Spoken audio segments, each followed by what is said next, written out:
How we doing? Oh, good evening. There it is. All right. She's running back to her spot. How you doing, Miss Betty? How are you doing, Miss Chris Brantley?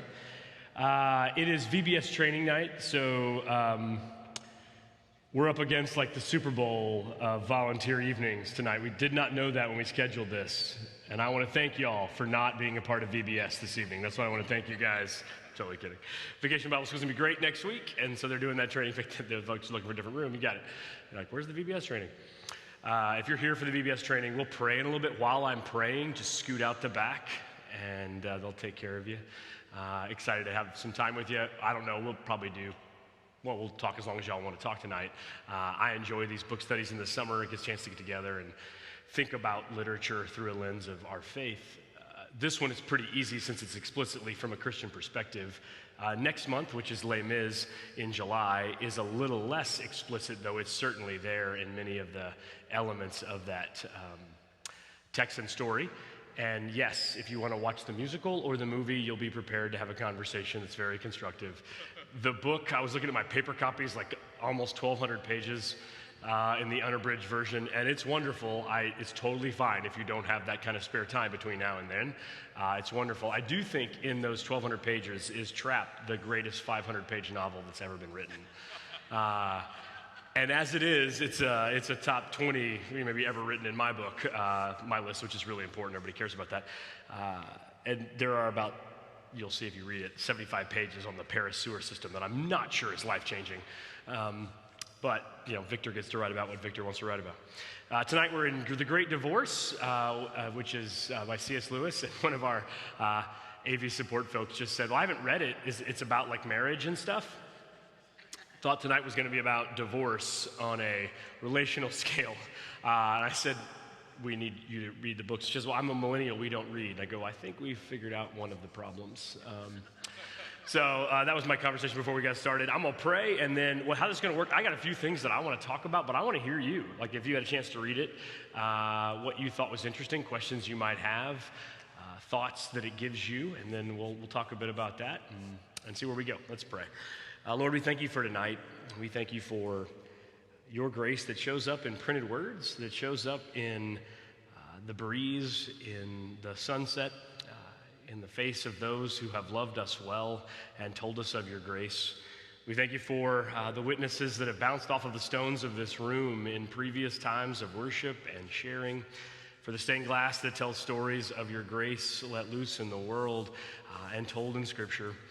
We thank you for those that have come before us and those who will come after us, and for you who bind us together in a story of love and grace, and maybe be those for whom your will is done. In Jesus' name we pray. Amen. All right, first time reading it, anybody? First time reading the book? This is your first time to read it? Experience? There's no shame in that. I'm just asking. Who's a repeat offender here? Who's read it many times? Yeah? Okay. So mostly first timers, or other people that are non-committal about raising their hands in a church service for fear I would make them speak. I'm not going to make you say anything if you don't want to. All right. Anybody? Yeah, in fact, before I go diving into some of the things that I thought about, I read it on Kindle, and then today I thought, nope, I cannot teach a class without a paper copy of this. And I'd given my last one away, so I got a new one, which I thought the cover was really cool. There's your bus. They can't help it, right? This is not part of the book, but the flames, the fire, right? So we have images of hell. Like they can't have it. In fact, some of the people that are coming from hell are disappointed. It's not more like, the inferno. I happen to be really smitten with Lewis's notion here, which he is pretty quick to say in the preface is an allegory and a moral tale. It's not a speculative telling of what he believes the actual afterlife might look like. He's pretty clear on that. But I think, like many allegories and moral tales, he may be onto a few things that are helpful for us. Let's see, folks that had a chance to read it. What jumped out at you? What was surprising? What was interesting? What'd you think? And Pastor Greg, you can talk about anything you want. In fact, we'll get you a microphone if you want to come co-host this. How many times have you read this book? A dozen?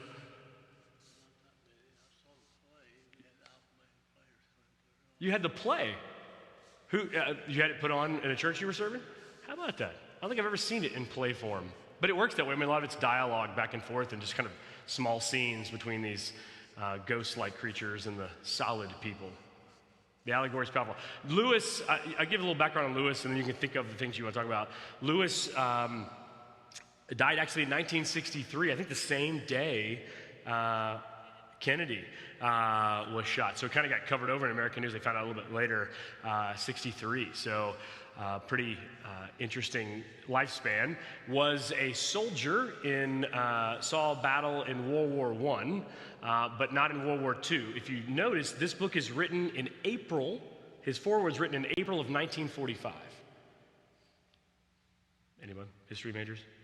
April 30th of 1945 is when Hitler commits suicide in his bunker. I mean, this book is written, it's obvious what the outcome's going to be by the tail end of, by the end of 44, really, once we had D-Day celebration here. 75-year anniversary here recently. Once that foothold's been taken, which I know our Russian friends have decided perhaps it wasn't all that important, but once that kind of happened and they were opened up on the Western Front, I mean, the outcome wasn't all that in doubt, although many people had much work left to do, but by 45, people were already preparing for the world afterwards. But much like perhaps when we talk about the enemy, even if victory is secure, the losing side was still fighting, but by April, it was pretty much over. So Lewis pens this at the tail end, I mean the very end of World War II, which you might want to forgive him. He's British. He was an Oxford professor. You might forgive him for thinking Napoleon's in hell. It's a pretty easy assumption if you're English. If you know anything of the history of England, Wellington, and Napoleon from a couple centuries ago. So he's an Oxford professor, is not much of a believer early in his life. Other books of his tell that story. Surprised by Joy is the name of his spiritual autobiography, in which he talks about how he came to believe in a robust Christianity. He's probably most well known for his Narnia work, which is children's literature. He was a professor of English, though, not of philosophy and religion that he might be most popular in. He was a English commentator on literature, classic stuff, things of that nature. Tolkien, J.R.R. Tolkien, familiar with him? He wrote some books too. They were buddies. They had a group called the Inklings, and they would meet in fine English style at the pub and talk about the works they were writing.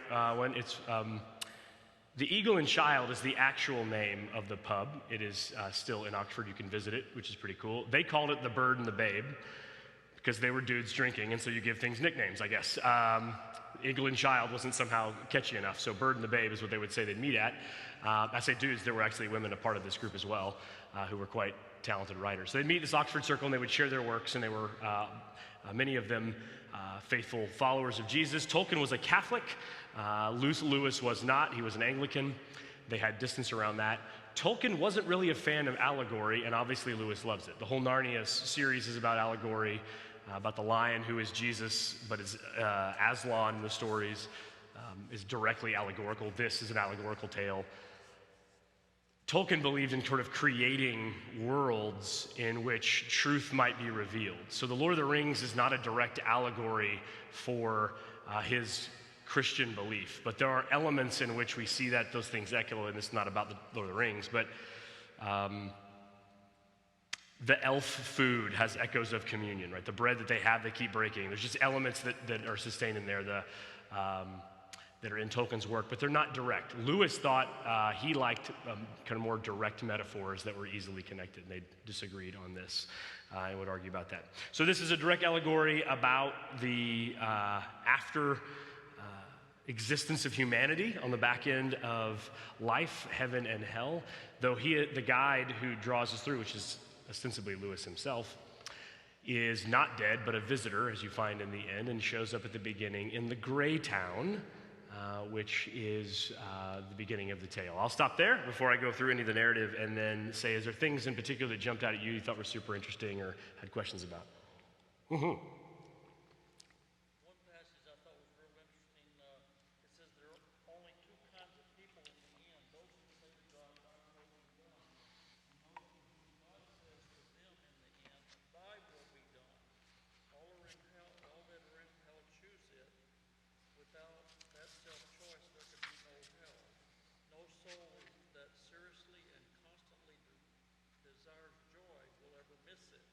Those who seek find, those who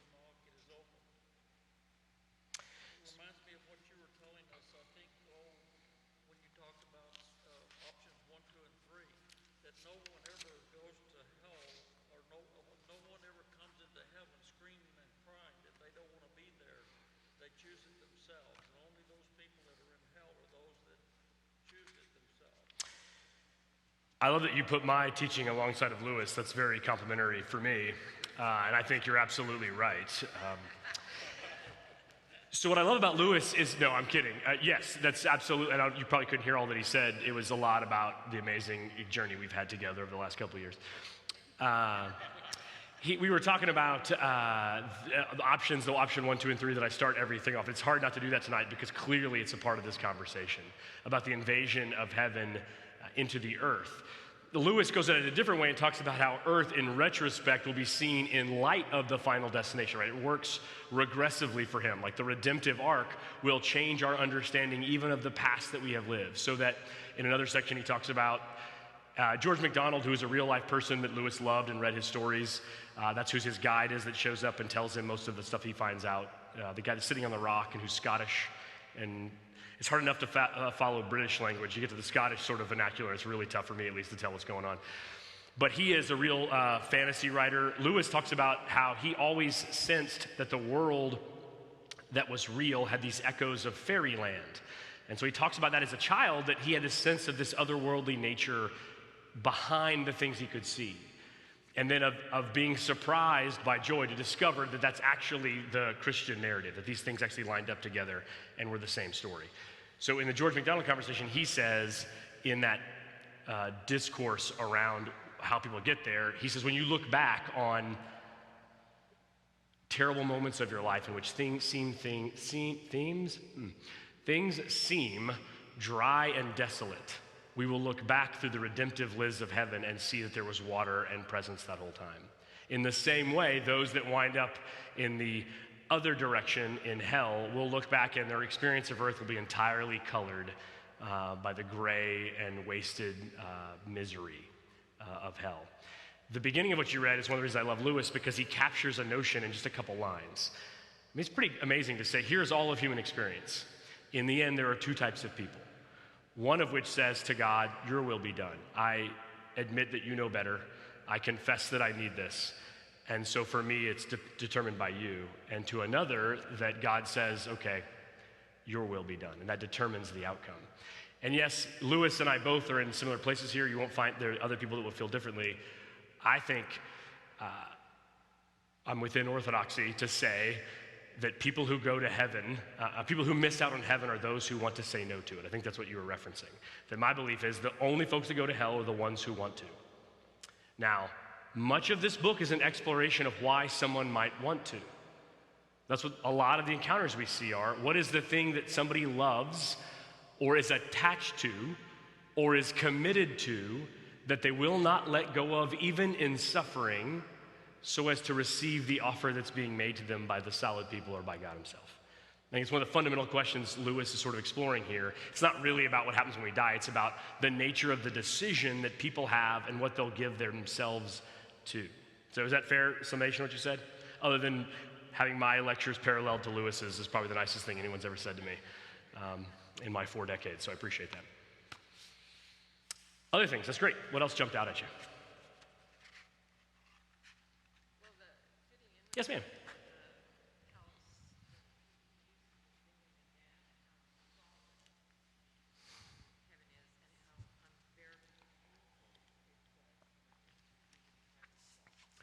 Thank you. My heart sings when I read, and even returning to it, she mentioned how solid, real, what words we want to use here, there's a substance to the people and the place that is, this is just the front porch of heaven, right? The valley of the shadow of life. Love that phrase. This is the valley of the shadow of life on the way in. And that at great cost to them, because they want to go further into the mountains, into the deeper heaven, which echoes, by the way, the end of the Narnia series, which we're doing Revelation in the fall. The last book of the Narnia series is actually sort of a allegorical representation of Revelation. And the call of heaven is always, this is Lewis too, come farther up and farther in, which is a lovely notion. But they go against that flow to come and make a case to people they care about. And they, woo, invite challenge, whatever it takes, try to scare with the unicorns in that one scene. But my heart sings, this goes to option 1, 2, and 3, and the option 3 thing that I believe, that I for too long believed that what heaven was the spiritual and non-material. And I even remember being told at 17, when I was graduating high school, which I know some people are doing right now. I don't recommend it, but people are leaving. I remember my church maybe. I remember high school teachers saying, well now, Ben, it's off to the real world with you. Let me tell you about the real world that I went to. The real world was in Austin, Texas. My parents paid the rent. And the only struggle of my life was to see if I could get up in time for my 11 o'clock class. That's probably not the only struggle of my life, but I mean, that was the real world, right? I had, 7 hours total in a week, 8 hours or so to be in class and a couple papers to turn in, and that was the real world. It's interesting what we label the real world. It's been a few decades now since I was there. And I will say those 4 years may be the least of the real world that I've ever been a part of. So it's interesting that we say that the real world is somehow that thing out there.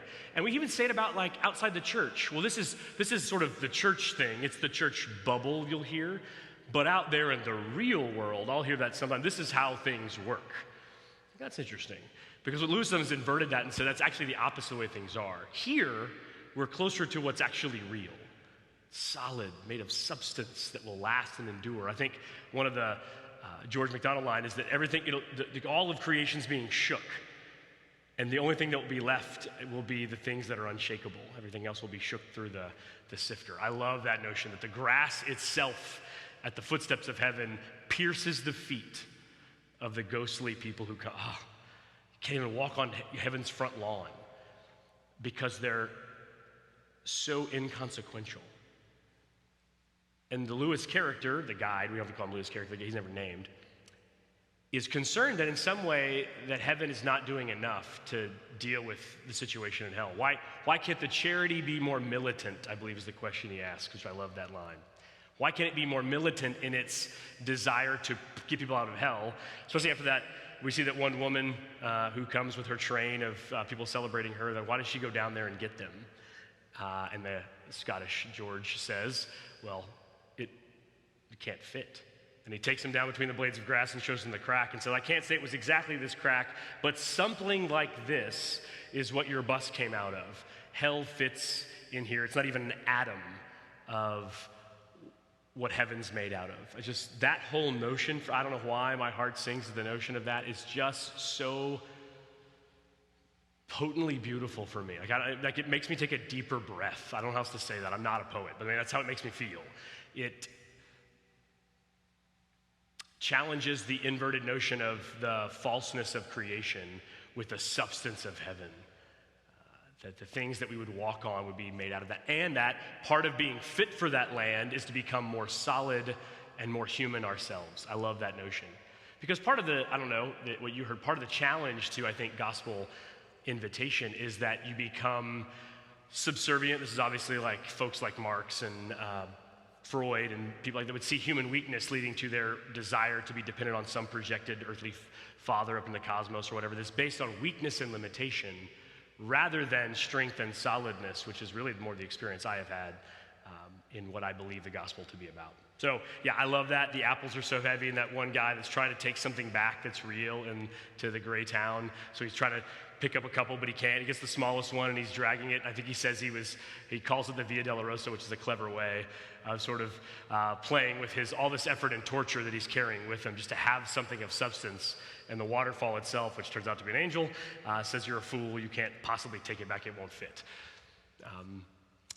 I think this is something I've had other folks who feel differently about this, but I think one of the ways I view evil and hell itself, going to your question about occupancy there, I love what Lewis says here, because I think the very nature of evil is to empty, to corrupt, and to negate. Good creates things. God is a creator, a craftsman, makes things. Evil corrupts, evil hollows out, evil makes empty, but doesn't make. They're not equal. I mean, sometimes I think we buy into something, and there's Eastern philosophies that say good and evil are equal. That's not the Christian gospel. In fact, the gospel is much like he says, that in the fact that redemption is greater than the fall, so much so that all of the earth before becomes heaven in that retrospective concept. But here it's about the substance of that place. It's heavier still, and hell itself is so empty and devoid, it's small and inconsequential. And so evil is not a thing, it's the negation of a thing. It's not native, it's a bug, a germ, an invader to human nature. You heard some of the folks that wouldn't give in to the invitation often talk about, well, this is just human nature. This default setting that says our nature, our native state is somehow set against heaven, but that's not true gospel-wise. It's our current state in rebellion, but if the gospel's true, God made something good, in its nature it was good, it goes bad, but not by God's design. And so the restoration of that's pretty exciting to see. Good stuff. Thank you. Yeah, I love, it may be my favorite part to talk about the grass you can't walk on. And heaven being so small and vacuous as to fit in a crack between the great blades of grass between heaven. And the only reason heaven doesn't go down there and get them is because they can't fit. Though they do tell the story of Jesus following part of the creed. You've heard that, so like, and he descended into hell. You look at the hymnal, one of our versions will have that, and I get asked about that all the time. Right after I get asked why we're committing ourselves to the Catholic Church all the time. I'm like, we're not, Catholic means universal, not Roman Catholic, just Catholic. But I get asked about that descent. And there's a line in, I think, one of Peter's letters is the closest we get to this sort of notion that he gave witness to those who had come before, Jesus did. And so Lewis takes that and creates the imagery of Jesus descending, because if you're high enough, then you can go low enough as to bring out those who have gone on to perdition. Other things, this is awesome. The solidness of heaven, the realness, the ultimately real thing, and that hell is just a negation of that. It's a denial of that. It isn't a real thing after all. It is a emptying of a real thing, the devaluing of a real thing. Other thoughts, other parts that were remarkable to you? I'm going to perform the one-act play if y'all don't talk. Yes? I really liked the whole conversation with the artist, the painter. Ah, yes, the artist. What'd you like about that? He immediately wanted to paint what he thought he saw, instead of taking time to really see, and then they have the whole discussion about light. My pages probably won't match up, but what page are you on for that? Because I know I marked that up. I'm on 84. It's been printed so many times, I'm sure it's not the same.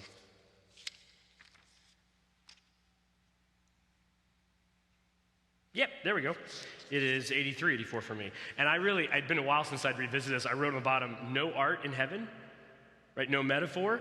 Now the dialogue goes forward and it turns out, yes, it is, but not until you truly understand what you're looking at. I love that. Yeah, I'm with you. So then I get back up here, I'm like, okay. Like, I'm fine with Lewis. I'm like, wait a second, no, I think there's going to be art in heaven. But then it says, okay, we're cool. But he comes back around and says, no, you can't do it that way, because the artist, well, maybe you want to talk about it. Why is the artist struggling? What's the challenge there to that artist? What can they not let go of? Their assumption that they know what they see. Their understanding, and that in some sense it's, what's that? Reputation. Oh, yes, I got to make sure my paintings are getting sold. That comes up a lot. Now, you can see, in some sense, you see Lewis's, some of you have been around this, he lives in an academic world. So he's poking some of his peers in these conversations. He's poking academics and professional Christian folk. He has a bishop that is hanging out in hell, which I'll just candidly say I think is pretty amusing. No offense to our current bishop, if this is online, you're amazing, you're great. But it just was an astounding sort of turn of things. Yes, so the artist, and I think also the artist who becomes a purveyor of an abstraction rather than a reality. Right? I think that's the conversation they're having is, no, you think you're painting things as they really are, but you don't really understand things as they really are. You started out painting light. Right? Monet talks about how he wasn't really a painter of color, he was a painter of light and how it affected things. But that got lost along the way, and you started painting things you thought you understood, and then it became about reputation and other things along the way. So that whole conversation is fascinating with the artist. I really did. I'd forgotten how that resolved, because I thought, well, surely there's art in heaven. He says, oh yeah, you could probably paint all kinds of things, but not if you come to paint. You have to come to understand, and then you can express that. And I think the other hint there is that everything, even if it gets expressed in ways that are contrary to God's design and desire, everyone has gifts. Right? This person had a capacity to see that which other people miss. Most artists can't. They can see things, right? Is it Michelangelo with how you make David? Like you just chip away everything else that's not David on the stone, which sounds awfully simple. Having seen David, that seems a little more complicated. That's what artists do. They can see things in the stone. They can, Rodin, I just think of the sculptures that he had and how it sort of comes out of the stone itself. They see things that we don't see yet. That's a gift, and that gift can be used to bring insight, or it can bring prestige. And I think it's clear which direction this artist took. Well, and he also takes on the people who refuse to use whatever gift it is that they've given. And so he equalizes it. Absolutely right. Well, we've been talking a lot, I don't mind saying, the staff and I have been talking a lot about how, I will say, and I don't think this has come up in Bible study, but it's come up in some leadership conversations, that one of my hopes and desires for our church in the next days and decades is to sort of push against some of the assumptions around which gifts are useful and which gifts are not. So we often, like if somebody can sing, the church has all kinds of things for you. I can't. That is not a gift that I have. But if someone is like really good at finance, the church hasn't often said like, well, that's a gift that can be used in kingdom service. Right? Or it's, you should feel bad about how good you are at your gift and make sure you give some of the money you made using it. Right? That's sort of been the response. When I think Lewis is closer. He says there's a way for this gift to express something true about the world. And one of the coolest things for me is in any conversation, Al's been a part of these. So Al did, USAA, managed huge departments, whatever. Now he puts up with us and runs the trustees. It's awesome to watch Al use his native gifts in organization and leadership. This man makes trustee meetings at this church, which is combined with finance, last less than an hour, and I'm there. It's a gift. It's a Jesus gift. I joked a couple Sundays ago about a neighbor that I had who was, still is, I just don't live there anymore. He is the most amazing, hospitable, throws parties and block parties, and he just thought he'd never connect that with his belief. It was just something he'd enjoy doing. And then, I believe in Jesus, but this is what I do because it's more fun to be in the neighborhood in which there's a block party all the time. And I said, this is absolutely like a charisma. This is a gift of the Spirit to you, Jim Berger. And he said, but we drink when we have these parties.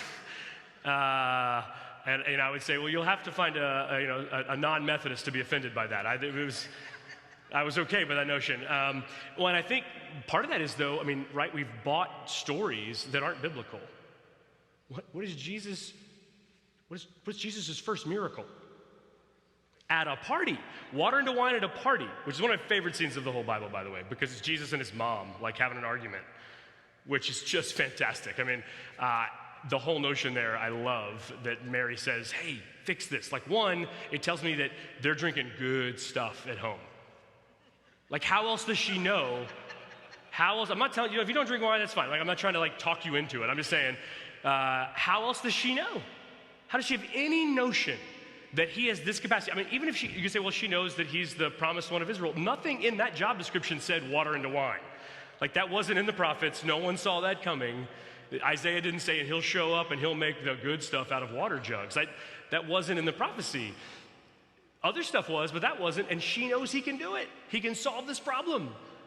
And he says, woman, why are you getting me involved in this? You know it's not time. And then without missing a beat, she turns to the servant and says, do just what he says. He'll do it. I love the whole scene. But I think some of our notions, and I will say, something that's born out of the temperance movement, in this country at least, of 100 years ago, that was well-intended. It saw alcohol doing great damage to families, to children, and to workers. I understand the justice that was being worked for.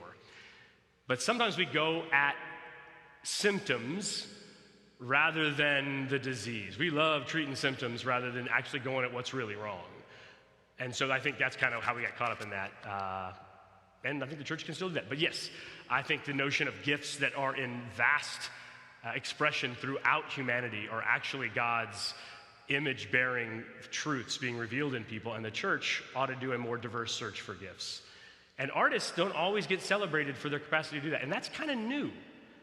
Go look at church stories from a couple hundred years ago, and the artists were patronized in a positive way, not patronized in somebody talked down to you, patronized in they paid for you to paint something.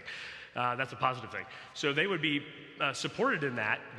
Speaking of, the Medici family and all the Michelangelo and all the rest of that gets paid for by families that are supporting art to happen for religious purposes. that notion that art might, in fact, express things kind of breaks apart. And maybe it is that artists would want to be distanced from the truth claims of the church, but I don't think the response of the church should be to distance ourselves from art, or to lack the capacity to maybe even look at something that isn't explicitly Christian, this is, but explicitly Christian, and say, we can see the gospel at work in this, even if the author didn't know. I say that all the time. I'll give you an example. What's the Up in the Air? Is that the right name of it? George Clooney? George Clooney, okay, so you saw it, right? So I'm not even sure the people who made this movie know how much of a parable they told. I'm not saying you have to go watch it, but it's George Clooney, and he travels a lot for his work. In fact, his job is to get on a plane, go to a company, and fire people. That's his job. Y'all are laughing. Like, what a thing. And so that way, the people who have to do the downsizing don't have to sit in the room and know that, John's going home to tell his 4 kids he lost his job, whatever that might be. So he comes in to do that. Well, he's up in the air, and the whole thing's about how he gets to some ridiculous level of frequent flyer. He gets one of the platinum cards that says, you get to meet the captain, who is Sam Elliott, and Sam Elliott's awesome in everything. I don't care what Sam Elliott's doing. That mustache alone will make your day better. And so the whole notion is about how he's climbed this mountain, and he's at this place, and then it turns out to be completely and utterly meaningless. But it doesn't really resolve. So I'm not sure what to do. I'm not sure what the storytellers want me to think, but when I watch that, there's almost a sermon in that. You go chasing something that doesn't have value and you catch it, you'll find out the truth. He's alone, he's in an empty apartment, he has no relationships that matter to him. He thinks he finds relationships that matter to him. It turns out she's just like him, and that relationship is not what he thought it was. And he feels sort of emptied of meaning and purpose. And so it's sort of dark, and it's a sad film, but that's the proper response to somebody whose life has been chasing after vanities, we might say. Anyway, that's just an example of art that I don't think was intended to have a moral, not in the Christian sense, that I think is pretty easy to say, I see one, whether you intended it or not. I see one right there in the story. And the church has often, well, what do we do? I mean, do you remember the 80s and 90s, right, when we just sort of put labels on music and movies and said, don't watch it, it's bad for you. And some things are, but some things that maybe the content is pretty tough in may be exactly what the church folk need to see. And it's just through a filter of understanding what we're looking at. All right, art, good stuff. What else is going on in the book that you found interesting? Other insights you have?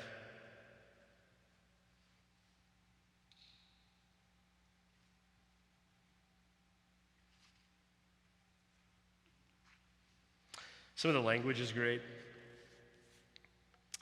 They're on the bus, and the light starts to flood into them, and he sees the people around him on the journey. This is page 17 for me. I have no idea where that'd be for you. They were all fixed faces. Did your parents tell you if you make a face like that, it's going to stay that way? In a sense that Lewis is making that same comment, but it's not a face of they're making a silly face at their sibling. It is the disposition and how they orient to the world is so patterned that it becomes fixed, which is a lot of the people's problems, right? They become so patterned by that. Full not of possibilities, but impossibilities. Some gaunt, some bloated, some glaring with idiotic ferocity, some drowned beyond recovery in dreams, but all, in one way or another, distorted and faded. One had a feeling that they might all fall to pieces at any moment if the light grew much stronger. So the notion and description of the gray town is fascinating to me if it's not to you, because this is 1945. Now, the electric car is around, and they're playing with automobiles. It's coming. The great post-war revolution will change a lot of America and Europe. Europe has to be rebuilt in the back end of this. But did anybody else hear in the description of the gray town that is hell? Maybe this is because I'm from Houston. Did it sound like urban sprawl? Did anybody, we keep getting further away because the people are there. I can't be around these neighbors. I got to move further out. And so that it's further and further away, and obviously it's an exaggerated form, but it keeps spreading out to the people who have been there a long time are so far away they don't see anybody else. And that's when they go find Napoleon. And somebody goes out to set out to see him, and they watch him for a year, and all he does is walk around and talk about who to blame, which I think is a beautiful notion of what the torture of hell looks like. We have these images that have been given to us by cartoons or Middle Ages art of a red, impish character poking people with a fork or lighting them on fire. We'll deal with this in Revelation as well. But I think Lewis is on to the reality here. What happens is when people are said, God says, okay, your will be done. And I've had people in sort of conversations who are not theists or agnostic in some sense ask, why is it that a good God wouldn't just let people alone? If they don't want to be a part of what he's doing, why doesn't God just let them alone? And my response is, honestly, that's exactly what I think ultimately God does. I think God does not force himself on people. Now, if you're a Calvinist in the room, I still love you, but I think that grace is resistible in the sense that God wants our genuine agency to respond in love to his love opened up in our hearts. That begs questions about a number of conversations here, and they get to the edge of that in the conversation around choice and time and eternity and whether there's a real choice, and Lewis sort of plays with it and backs up from it. So it's not really a philosophical deal, but that does come up as far as, do people have a choice? Do people have a real response? And Lewis seems to say yes, but the mystery of that is hard to sort of unravel for him. So they're on the bus, they're down there in hell, they're further and further away. Napoleon's down there pacing around, blaming the British, blaming the Russians, blaming this general, blaming these folks. And he's tortured not by God's meanness, but by the inescapability of the thing that has come to lord over his life. Human beings were designed to have God's lordship over them. And lacking that, Bob Dylan was right. I think I'm in this room, I'll get that. I've done that in the youth group, like, who's Bob Dylan? I'm like, oh no.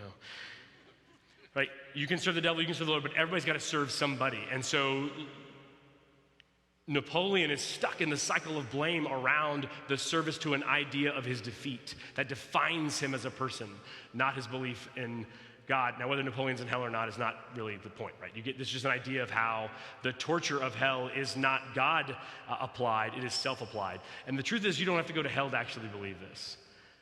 One of my deepest learnings of the last, 5 years is that judgment is internally constructed and externally confirmed. What I mean by that is people who are so concerned that you've judged them have already judged themselves. No one that feels judged didn't already agree inside of them. My guess is if you think about a time in which you felt shame or judgment from somebody else, it will land in a place where your own judgment was at work, and then it gets confirmed. I'm not saying people can't be mean and say rude things, all those things do it, but they only serve to confirm a suspicion of judgment or a passing of judgment on ourselves. Not freed of that and stretched out for eternity, that internal judgment is the conviction in which Napoleon lives and God wishes to deliver us. So I think it's a lovely notion, lovely, terrifying, but lovely notion of how hell might actually function in the real world. Some of y'all were nodding. Does that land for you, that if I say judgment's internally constructed but externally confirmed? And so that's why it's interesting when people feel judged, even in a modern world that shame is supposed to not be a part of, people feel judged, the reaction is pretty intense. Oftentimes way out of step from what just happened. Why? Because they've been working on that thought in their own mind and heart for a long time. And that's true for me too. You know, if you tell me that, Ben, you really should work more hours. You don't work enough. I will tell you, I will listen to what you have to say. But that punch isn't going to land, right? I don't have internal judgment about the amount of work I do. If you said to me, Ben, you don't spend enough time with your kids because you work so many hours, that might land differently because I have different feelings about that I got to work on. Everybody's nodding. I'm just going to give you an example of how that might play out and why. Oftentimes, it's a good thing, it's interpersonal. If somebody says something that really bothers you or hurts in a way that surprises you, I think one of the questions that's really interesting is why? Why does that land so intensely for me?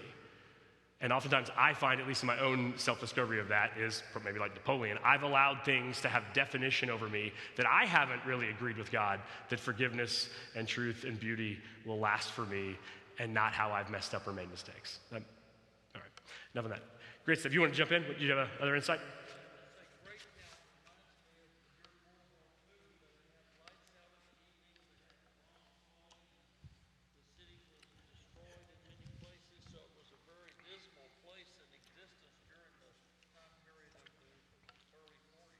Correct. He's just saying, and that really only a couple of years prior, right? 42, I'm trying to think of Battle of London, 42, 41, I'm thinking somewhere in that range. So we're on the other side of that. RAF have turned the tide in the airs over the English Channel at this point. So he's riding on the other side of that, but he certainly lived it. In fact, the Narnia stories start with the kids being sent away because of the bombings in London. That's part of the story there. Absolutely. I also love the notion that it's evening and it's drizzling, but night is coming. Conversely, in the valley of the shadow of life, it is dawn breaking and almost morning, and the sun's coming up. And what will happen when the sun rises? Sort of is the fear in hell and the hope in heaven. The sun will come up, and that will be the full and final accounting of things. The safety in numbers conversation cracks me up. So the little waspy people are talking on the way to the bus, and they're trying to kind of catch the main character up on the situation. They said, well, we really need to get organized this together, and if I can find some real economic reasons to gather people together, they'll still be terrible. We can get a police system to discipline them. You hear all these sort of social engineering things going on. We can get it put together and made right, and then there's safety in numbers. And he's like, safety from what? Well, they're going to come one day. And then maybe we could build real houses, ones that would keep the rain out. Right? They don't stop the rain. It goes straight through. And so there's this fear of the coming day in which it might actually be night, or when they might show up. Because, I don't know if you noticed this, but the disposition and sort of tone of hell is defined by anger with each other, right? The antagonism is always ready to bubble up, right? And a selfishness is always sort of internally turned selfishness, and fear. And what do we see in the characters that come from the solid place? Joy, they're laughing, they're generous, they're not afraid. Very different dispositions and sort of character traits. I thought that was just really interesting.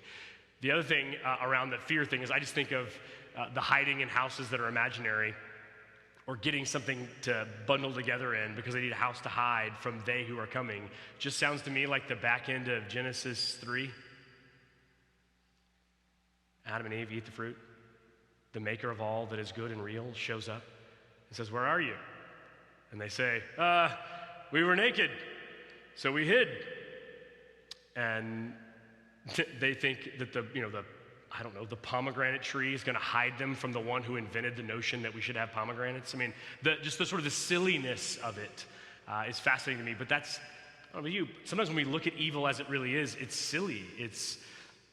Not that it's not a serious situation in its effects, but it's boring and bland and silly. While it presents itself as exciting and real and lasting, it is the opposite. So I think Lewis is onto some stuff there. Good stuff. Other thoughts?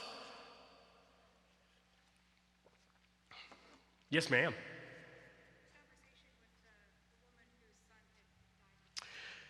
Yeah, so that's a tough one. Like, Lewis has got so much courage as a writer, because I would say that's just a scene I wouldn't write about. He writes a scene about a mother who loses her son. That grief comes to define her very existence in such a way that she refuses to enter heaven till she has restored her son, who is obviously in the land. And they said, well, that'll happen, but you have to come with us first, that whole conversation. And that leads to, I think, really one of the triggers I think is really interesting that's challenging for us. It happens when the guy with the beast that he's carrying around, that's really his whole anger and resentment that becomes his very identity, when the woman who has the great train of people come to her, with her to convince him to come, and says, you haven't missed me, you're not sad? Well, and she says, we can't be sad here. And this is a real challenge for folks on the other side of the story, because they think, well, it's mean for you to be having filled with joy while we're in despair. How can these people have joy when I've lost my son? And so part of it is sympathetic to the fact that she's known a great loss. But what Lewis points out is this loss has come to define her in such a way that no other love has space in her life. She doesn't love her other child or her husband. She doesn't ask about her own mother or her brother who's trying to talk to her about this situation. And her love for her son has become such that she says, I'd rather take him down to hell with me than to be here on your terms in heaven. And so there's a long, extended conversation on the back end of that with Lewis, the Lewis character, with George MacDonald, about how maybe that's not kind. Maybe there's a meanness in the victory of heaven, which is a fascinating whole conversation that they have. And George sort of pushes and says, what would the converse be? Would you have all those who will not accept joy All those who will be defined by fear and violence and pain have the capacity to eternally blackmail. Love that.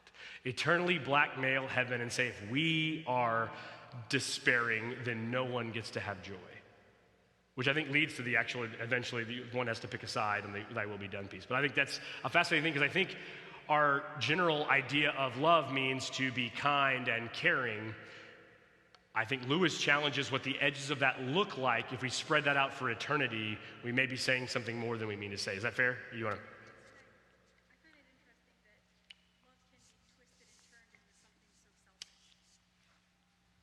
Love can be twisted and turned into something so selfish.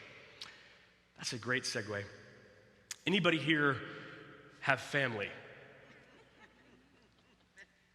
Right, relationships that start a certain way can get altered over time, especially when wounds happen or when grief occurs.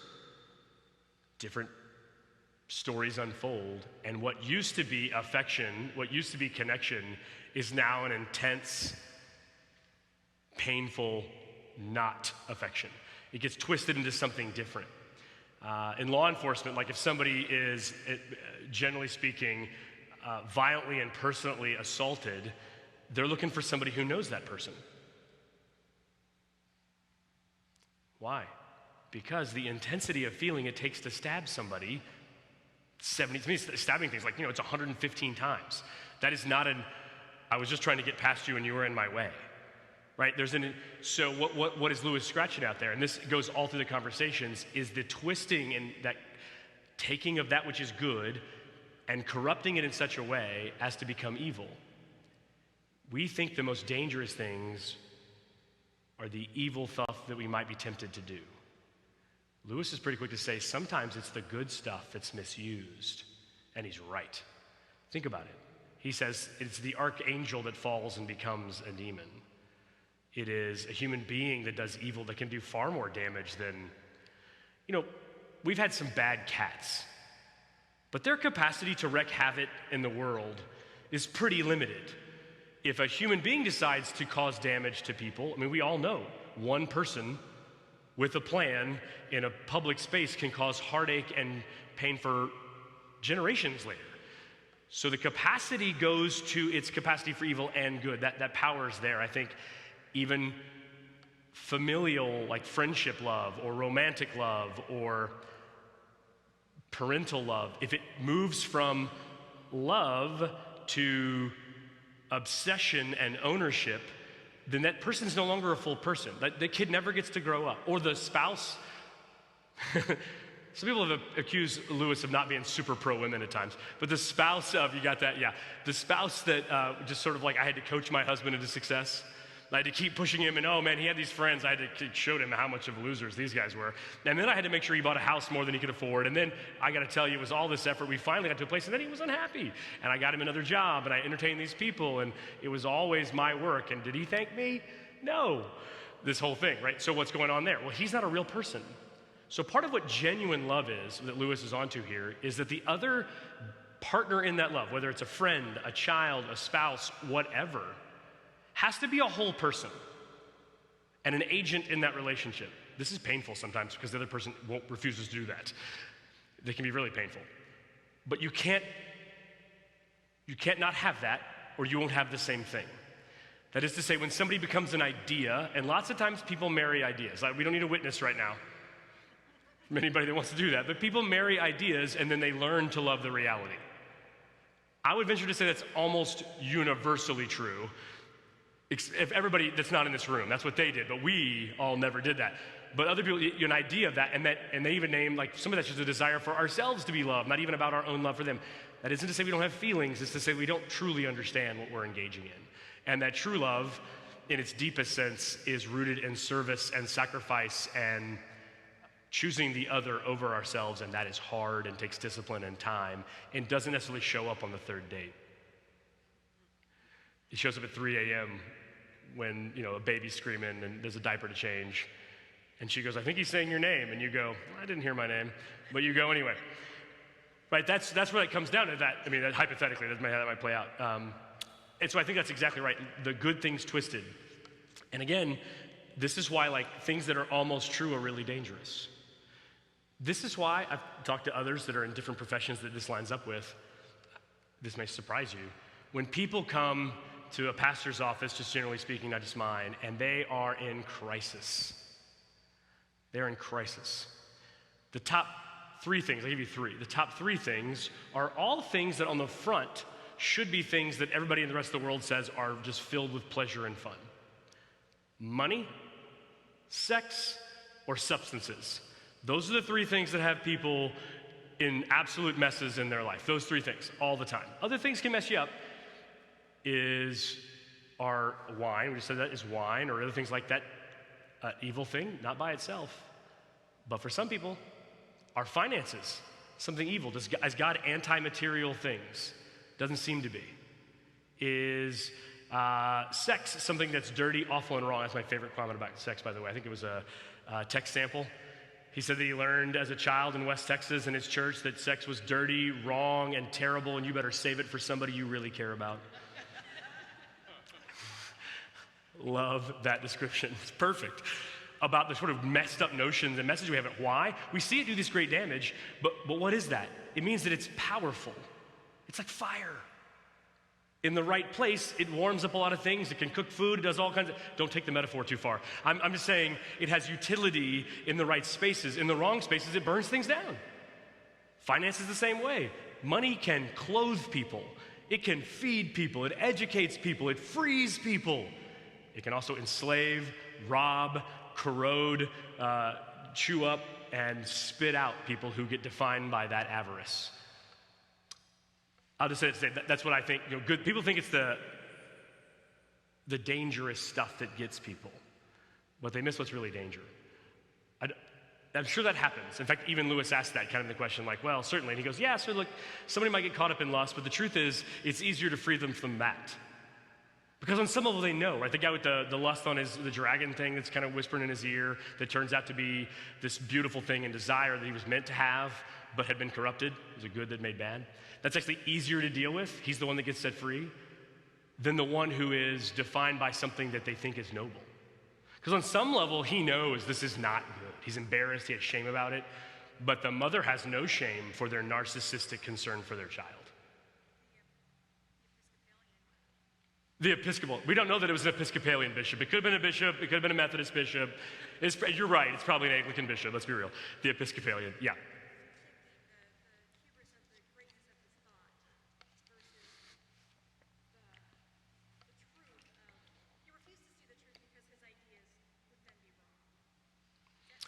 No, that's great. So she points out that another thing is thinking, learning, they're great. But he refuses to think or learn. Right? It closes in on itself. That's really what happens. So when love is broad and open, it is exactly the good it was intended to be. It allows the other to be the other and to have agency and to respect that. When it closes in on itself, it becomes something dark and self-serving and painful. In the same way, learning and growth and thinking are beautiful. I think the life of the mind is exactly one of those gifts that sometimes some of us say, well, that's not really good because it can go to crazy places. Sure, it can go to crazy places. So can a car. It depends on where you drive it. So I think Lewis is onto something here with he's so enamored with his thought. I must have free reign for my thinking. I love that notion.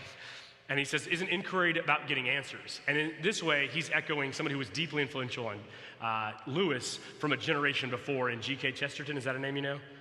Another 50, 60 years before Lewis. He was the English guy that was writing great stuff like this and one of my favorite authors of all time. The further you go back, he's not Shakespeare, but even look, you go to Britain right now, and it's hard to understand him sometimes, but you get to Chesterton, and sometimes you need a translator to translate the English for you. So I get that. He's not everybody's favorite, but I love Chesterton. And he's pretty great on some of that stuff. And Lewis is, I think, echoing some of that notion in that, what is Chesterton's great line? He'd have been great at Twitter. Chesterton said that an open mind is like an open mouth. Its purpose is to find something worth putting there and then to clamp down on it as hard as you can. So the notion that somehow an open mind in and of itself is a benefit, that's not true. You want to put things in there. I don't want to keep learning whether or not I should drink bleach. I want to know the truth, and so that I can interact with that reality in a healthy way.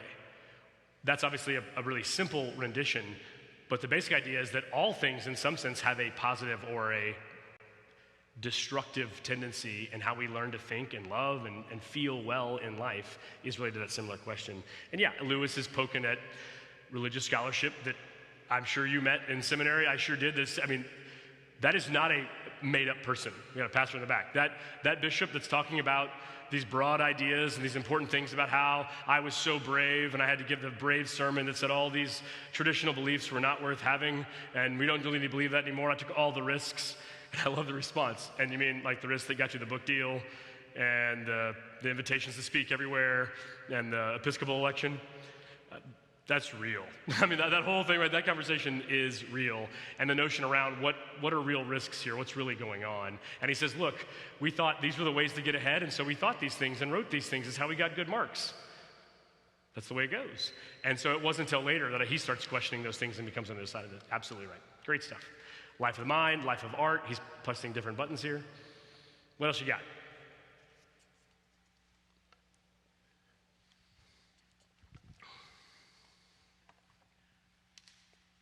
Yes, ma'am. One of the things I just like images, but when he was talking about the clothing of the bright ones, Mm-hmm. and you had mentioned Adam and Eve hiding, and how often it made me realize how often our society has made it that we hide behind clothing. Mm. There it wasn't, you could have clothing or you didn't have clothing. And those that had the clothing, I love the line about the inside essence of that person shimmered. They were no less covered than the ones who were wearing clothes, and they were no less exposed. Yeah, it was beautiful. She's talking about the clothes, not clothes situation. If you recall, in the beginning, in Eden, which he's playing with there, clothing was not a thing. It's later because part of that is the alienation that occurs in the fall that's about our very bodies. My guess is everybody in this room has felt weird about their body. Well, some of y'all are really good looking, so maybe y'all haven't. But the rest of us mortals, we've looked in the mirror and been like, is that me? Is that what I look like? Right? And then you walk through the checkout station of the grocery store and you see these images and is that what people look like? Like that? I don't look like that. I haven't been doing push-ups since I was a fetus. That's not me. I don't look like that. So we have images about that, and I just think it's universally, in my experience, people who are honest, human beings have this alienation with their very bodies. That's kind of weird from a purely naturalistic sort of way. Why would creatures purely evolve and then suddenly become self-aware and then look at themselves and go, nah, that shouldn't look like that. Where does that come from in any sort of materialistic, and I'm not, again, as I told you, I have nothing to stick at how old the rocks are. It's not about evolution. For me, it's about how does that spontaneously come out of a materialistic story exclusively. But Scripture says that goes to the very heart of what it means to be human, in that the very beginning of not recognizing God's lordship leads us to not feel like we fit not only on the dirt, not only with each other, but in our very selves. But in the solid people, they're in real bodies. And whether they wear clothes or not, they are themselves, and they are not covered in shame, which is beautiful. So I love, and I told you we'd be done, so we're getting close. I love the image of the woman who comes up with this train of people celebrating her. And people are dancing, there's animals, these are her children, these are the train of glories that are her life. And Lewis does what we would all do. He says, well, who was that? Is it the queen? Is it Mary, mother of Jesus? Is it, who is this? And the response is, you would never know who she was. She was an ordinary person. But people who came to know her fell in love and then grew in who they were. Even husbands who came to see her were more faithful and better to their wives. Animals that came to her were blessed. Children that were not her own saw her in love, and not in a way that distanced them from their other parents, but that grew the family they were a part of. She was a blessing. And so those blessings are marked on her. What I love is doing funerals is an amazing gift of this job. It really is. It's an amazing gift because we sit down together and people tell me the best truth they can about their loved ones. It's really kind of how we should always talk. What's the best truth that we could say about our sisters and brothers and parents and cousins? And you get to sit in a room and take notes on that is amazing. And what you learn from time to time is that we've been living around saints and maybe didn't know it. People like this woman, we start to hear about their family and what happened, and the echoes of that goes through. And we just get, and maybe it's not that the other hero stories we tell aren't true, it's that we miss out on a lot of heroic stories. And I got to tell you, it's recent, so I was thinking a little bit about Martha Eder,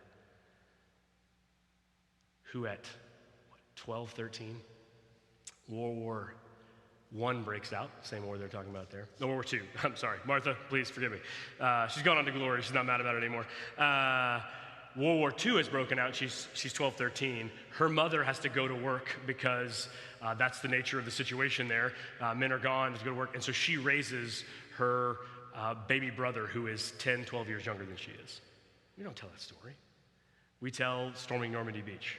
I'm not saying they weren't heroes. We tell the story of Eisenhower. We tell the story of, we maybe even tell the Rosie the Riveter story. We have a children's book based on it. It's brilliant that we read with Ellie about one of Rosie's grandkids that becomes an engineer because girls can do a lot of stuff. I'm for that. So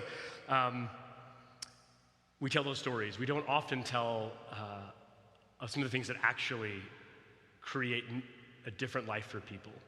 Her little brother is a different human being than if a junior high girl hadn't said, it's my job and my responsibility to make sure you're safe, to get you to and from school and care. And I was just thinking of that and how often I hear these stories and think, the way we'll understand that in the life that is to come will reveal to us the greatness of the many folks around us. And yeah, look, Martha would be the first to tell you she wasn't perfect and she depended on God's grace too. I'm not selling you that. This woman was pretty quick to offer and ask for forgiveness. But I do think it's sort of a beautiful reminder that some of the heroes and some of the, what does he call her? She's one of the great ones. Don't ever hold political office. Don't ever have movies made about them. They're just people whom God's grace has poured into and shared with the rest of us. And so it's better and a little more real, a little more solid in the land and grass we walk on because they're among us. I loved that notion. Yeah. What else you got? You can say whatever you want. I think 7:15, we're good. We got 7 minutes.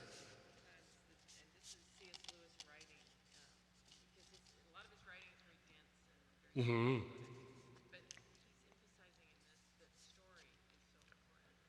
That's how we understand story. And he kind of brought that around. Yeah, I think that the brilliance, I think that's what he gets. I mean, I think what she said was that part of the human experience is a story. And thinking about our own story and other stories, these little episodes, which seeing as a play would certainly work, are stories unfolding before us and how vital that is for understanding. And you think we're doing, this summer, we're doing Jesus' parables, and Jesus' teaching is rooted in story. And the great thing about stories is I've read this book, I don't know, half a dozen times or something like that. My first time I was probably 15, 16 years old, which is now not recently. Pastor Greg is not impressed with my decades at this point. He's like, 4 decades, get out of here, kid. When you return to a story, when you revisit a story, you revisit a biblical text especially, its capacity to continue to speak to you in new and different ways because you encounter that story is a pretty powerful work of the Lord, I think, in His grace. And it does become a part of how we think about ourselves. I think Lewis is pretty great about that. Yeah. Any other thoughts? Yes, sir. Pastor Crouch.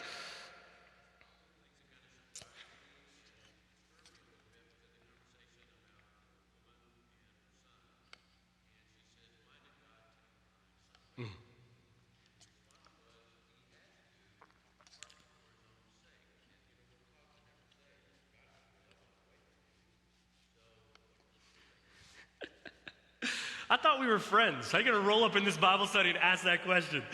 Well, I don't know, Pastor. What do you think? I literally wrote eek next to that section because that's exactly right. Now, here's what I'll say is, if you're an angel or you're an agent of heaven, then you get to say that. Job's friends get in lots of trouble for saying pretty much that. If you know it to be true, that's one thing. I'm copping out here. If you know it to be true, it's one thing to share it. It's a whole other thing to say that anytime a bad thing happens, that's what's going on. Now, I will say biblically, Lewis is not is not off the reservation. There are moments where it's clear that behold Assyria, the rod of my anger, right? He takes a foreign people group and sends them against Israel. Now, Assyria has no idea. Like, their awareness of them being an agents of divine judgment on Israel is not, I don't think. Tiglath-Pileser is not going, oh, Yahweh's using me now. Like, I don't think that's a part of the story. But God is using this event to bring about some different outcome for Israel. So it's not without biblical witness to support that. I think it's a dangerous theological interpretation unless you got a real clear word from the Lord on that. That's my best bet on that. Like things like New Orleans got a storm, and we had some folks get on TV and say, well, that hurricane was because they've got so much debauchery in that town. And I was like, well, you better duck in your town too then.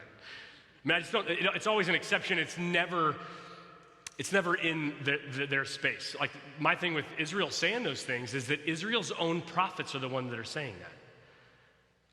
I'll play my cards here. There's a kind of a movement within clergy circles to talk about, well, I'm a prophet, not a pastor. Right? So they want to distance themselves from the communal responsibility of being with the people and want to speak truth that other people need to hear. That's the prophetic office in their understanding.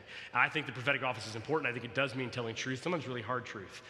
But if you go to the biblical record and you read those hard truths from those prophets, they don't say it from the comfortable capital of Assyria. They say it in Jerusalem, among the same people who are going to deal with the consequences of that judgment that's coming. And so for me, when you want to talk about being a prophet, you better say it in the walls of the city that you're bringing the truth to. If you want to say it from a safe distance somewhere else, it's a different kind of work. I would just say that. So I stepped off a little bit of what you're saying. I think it's dangerous. He does come back a little bit. There's a softening of that later. But I mean, the initial thing does say, seems to be that this terrible thing is because God has done this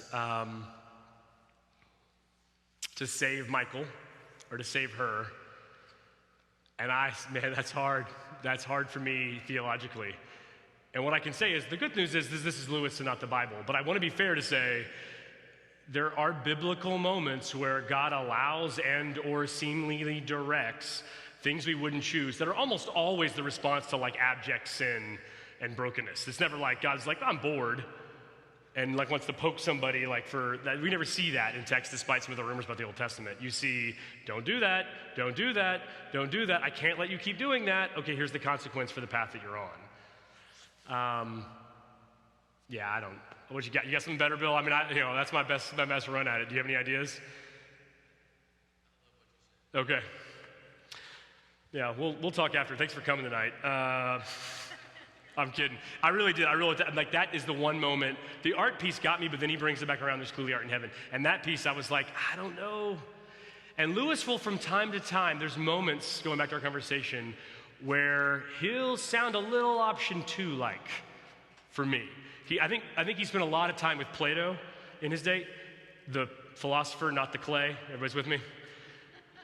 And Plato really is an option 2 person. I don't know if you've read Plato at all. It's probably been a while. But his notion of like the ideal in a cave, there are times where I think Lewis is operating under that sort of rubric. He's Neoplatonic in that way. And that's, to me, a kind of a reworking of option 2 and our option 1, 2, and 3 stuff that we've done. It's not going to, we're all going to get to the resurrection to come. Well, I hope you say yes when they invite you in.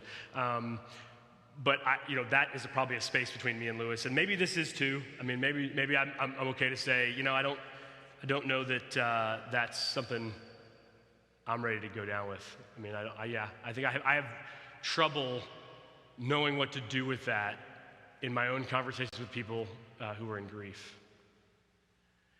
And there's just, I don't know, I mean, there's too much evidence that the do good, do bad, get bad doesn't hold up. If God worked that way, then the accounting method is strange to me. Right, the way that's meted out. I buy the eternal reckoning, which makes all the innocent suffering redeemed in the back end. I have no issue with that he says. What's funny is I really was troubled by that, but when the guy says we have a theological society in hell and we turn in papers, I was like, oh, absolutely, I'm sure that's true. I had zero issue with that. I was like, yeah, they're down there arguing about, no, this is the Greek verb, because that's what happens in hell. Yeah, good stuff, great question, and I don't have a great answer other than to say, if Lewis means that as any sort of like universally applicable insight, then me and Lewis are probably going to disagree on that. Yes, ma'am. In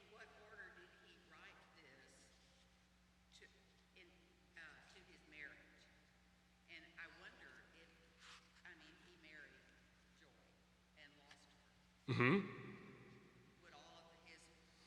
all of that change this book?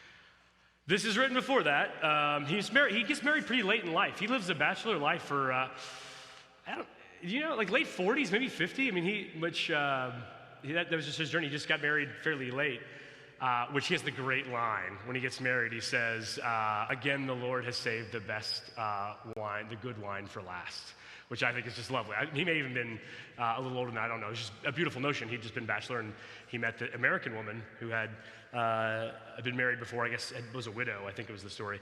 In any case, yes, he does get married later, and then he does write A Grief Observed, would have a very different tone, I think, on some of this, is the book he writes after her death, which doesn't take away his faith. But my favorite line in Grief Observed is that he said, no one told me, I get emotional, no one told me that grief feels so like fear. No one told me that grief feels so like fear. I thought that is a profound insight, that's exactly what it feels like, that grief makes us afraid. Afraid that it was all a lie, afraid that we're less, whatever. This is fear, that fear shrinks. I thought, no one told me. And so he talks about how in response to grief, we don't always need an explanation. What we need is courage, which is a lovely notion of what it means to actually come alongside people who are grieving. Rather than trying to fix the thing, which we can't give them back the thing they've lost in a real abject grief. I mean, if they've lost like their blankie, sometimes I can solve that problem. And there's wailing and gnashing of teeth at that place too, I'll just say. But not all can be solved that well. Sometimes it can't be fixed, and so it can just only be faced. And so I think we did Acts, right? Remember when talking to the folks on the island and telling the stories to Paul had him take heart, right? It gave him courage, right? Other people give us courage. And in grief, oftentimes we just need other people to be with us because we're less afraid when we're alone. And so the Grief Observed is beautiful. It's him talking about his own loss and tragedy. He talks about how far away God feels sometimes in grief. And Lewis is a penetrating mind. He gets it. So maybe that's a better way to say this is an early thought on how that would go.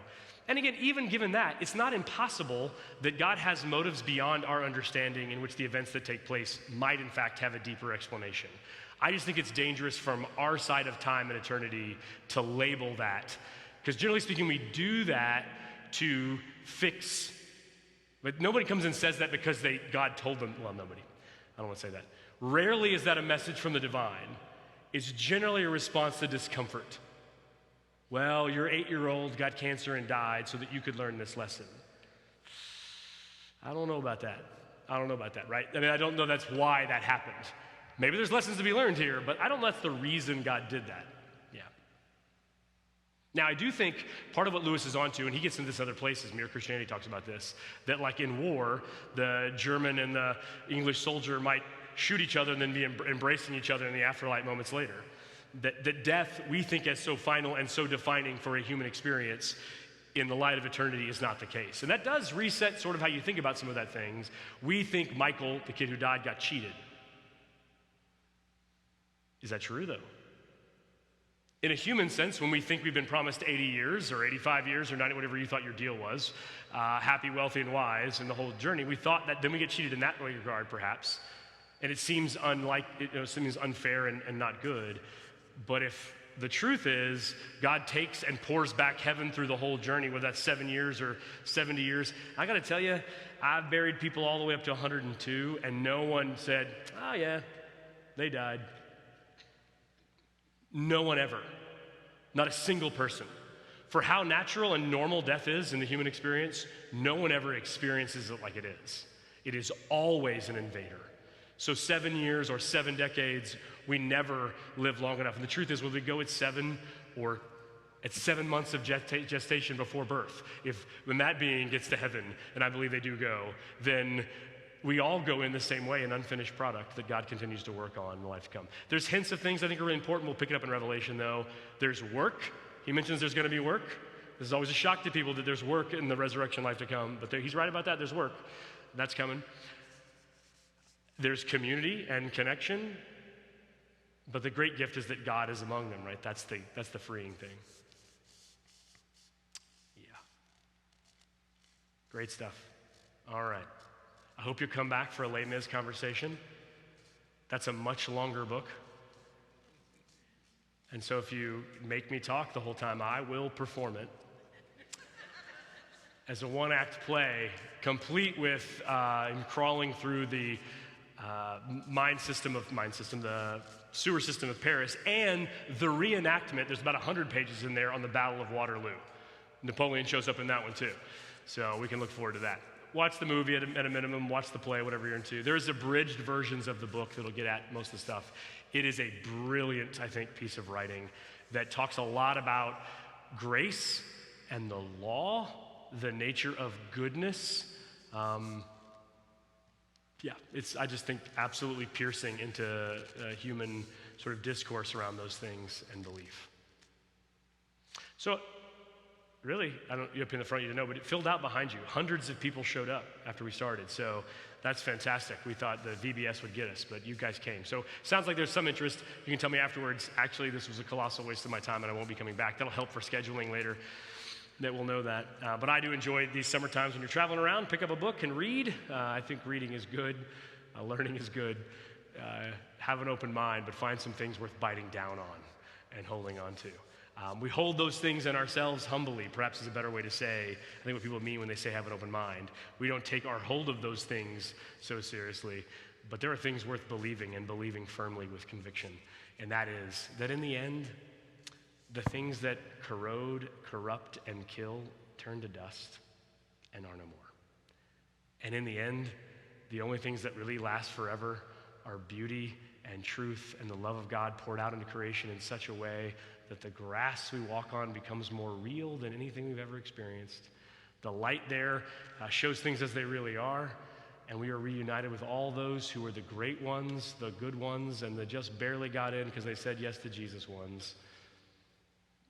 Those that we have loved and lost and thought lost, gone forever, are brought back together and connected with us in the story. So I have great hope. Lewis gives me great courage in reading it.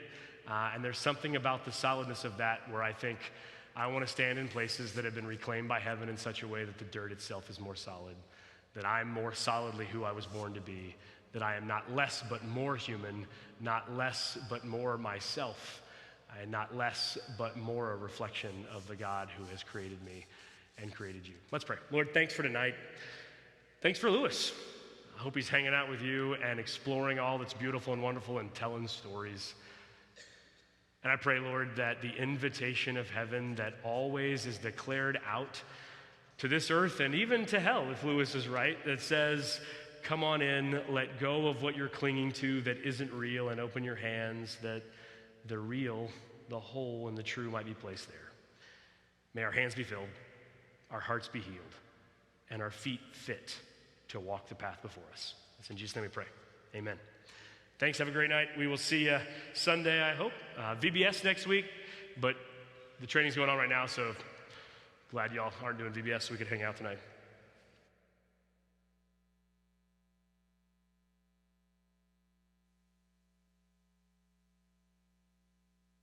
Am I back on, Meg? The 24th of July is at 6 o'clock is our Les Mis, correct? You're nodding. Excellent. Thanks.